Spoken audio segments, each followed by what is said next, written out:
Hello, this is a video response to Kurt on what does the Cold War mean to me. I'm a child of the 50s, so I'm a little bit young to understand the beginnings of it, and even though I'm a little older than most around here, I think even my parents were too young or maybe too far removed to understand the beginnings of it as well.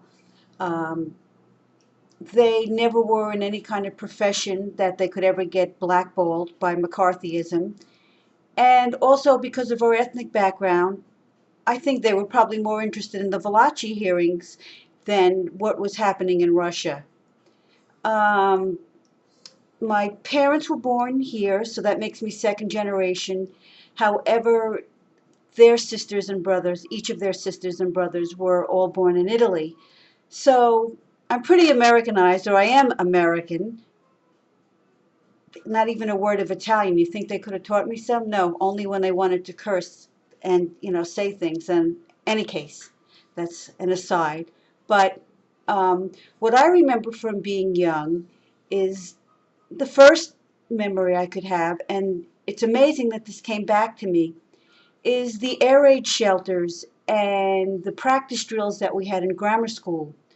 We'd have practice drills where we'd go out in the hall, lean against the wall, and we'd have to put our head between like in a crouching, our head between our legs and cover our head with our hands.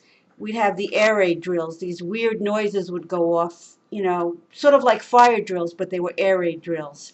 And I'm sure after I mention this, a number of people are going to remember that. I don't even know how I remembered that, but I've been thinking for a couple of days of how I was going to respond to you, Kurt. And I think that's going to be the most surprising one, is that the kids were, taught what to do in case of an attack. The other thing that would be to my attention in my life, in my young life, would be first when Kennedy came into office. Now, Tom, if you're listening, I'm just going to squeeze this in as an aside. Kennedy was our first Catholic president, and that was such a big deal. I mean, being Catholic and going to church, and even talk about it in church. And how am I tying this in? Well, you asked in one of your videos, what do we think about having a black or a woman as president? And and I think about it now, it just seems so natural. And I can remember as a kid when Kennedy was campaigning, what a big deal that was. So it's contrast for me, because to have a woman or a black president is a much bigger deal. Yet for me right now, I think it's just a natural thing. Any case, back to the Cold War. Um, I think when Kennedy, was in and he was a popular president, not that I was listening to anything political, but I was, that's probably the first time I was aware of a president. Also, I was still very young, but it's the first time that I was aware of a president. And, if I didn't look it up, I wouldn't have even known what president was around when I was born. But any case, communism was a dirty word. But it wasn't a fearful word. I don't ever remember kids saying something bad like you're a communist. I mean, I think that the worst thing that I heard growing up was to be a child of divorced parents. I was teased about that. But as far as communism, I think the first time that I paid attention to it was Kennedy. It was around as when I said. And also the Bay of Pigs, our failed effort at undermining Castro. So that's something that sticks in my mind. And of course, what followed after that, what everybody had all these suspicions was Kennedy's assassination. Now, what I do have, and I pulled it out, is I have some papers. I still have the papers from when Kennedy was assassinated. Um, and this is the Journal American, and it's November 22nd, 1963. And of course, there's the picture in the car, and I don't think it's going to show up on my cheapo webcam. And here's another paper again. Oh, it's the Journal American again. It's the next day, and there's a picture, or it's not so much the picture, but you're going to notice, I don't know if you can see, right here is what I want to show you. You're going to see the word red, Marksman Castro Red. You know, of course, we made a very big deal of that, and I guess we still don't know, but the big deal was, you know, the communism underpinnings. Another paper, the New York Post,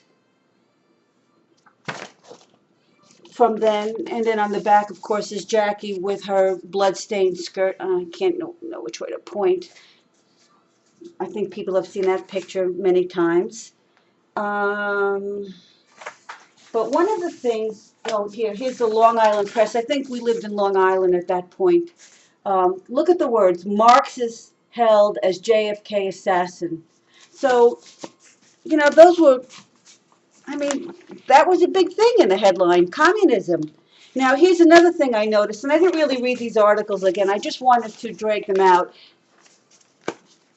K, it's over here. No, I don't know which way to turn. I'm not good with this. Okay. K visits embassy to convey sadness.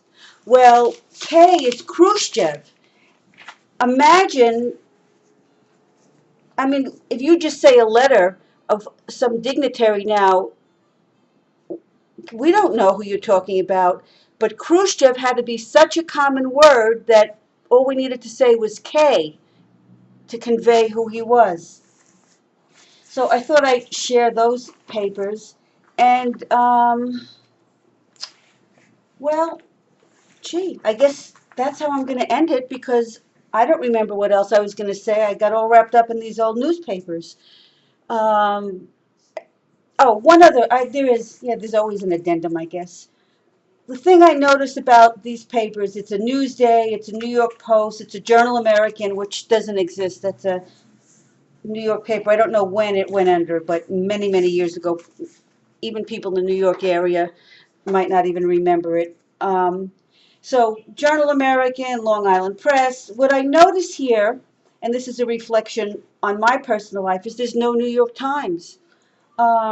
It's just a mirror of what my family was like. The New York Times, I think the first time I read the New York Times was probably in college. And now, if I have a newspaper in my hand, it wouldn't be anything but the New York Times or maybe the Wall Street Journal. So that's just a reflection of what I look back and see when I look at these newspapers, as well as the Cold War.